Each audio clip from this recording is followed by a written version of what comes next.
আর সহ্য হয় বলো তো? আমি এখনও পর্যন্ত, এখন বাজে প্রায় 2:30টার মতো, আমি এখনও পর্যন্ত খাইনি। ঠিক আছে, তাতানকে ভাত খাওয়ালাম 2.5 ঘন্টা থেকে।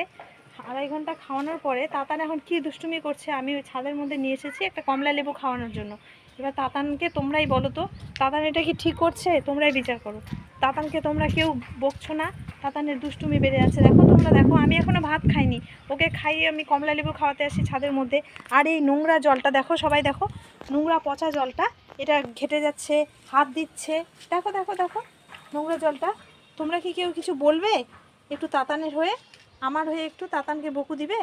দেখো দেখো দেখো, এই যে নোংরা জল, এই যে পাতাতে হাত দিচ্ছে, দেখো কত পচা জল এটা। মানে 2 বছর থেকে এরকম পদ্ম ফুল হচ্ছে, এই নোংরা জল হয়তো ফেলেইনি অনেক দিন থেকে, এই যে ঘেটে যাচ্ছে। তাহলে এগুলো পচা জলে যদি হাত দেয় তাহলে তো পোকা হয়ে যাবে। দেখো দেখো দেখো দেখো দেখো দেখো দেখো তোমরা দেখো। তাহলে এইরকম দুষ্টুমি যদি করে কি করে পারবো? তাতান এত দুষ্টু হয়ে গেছে, তাতানকে একটু আমার হয়ে বকা দাও, সবাই বকা দাও।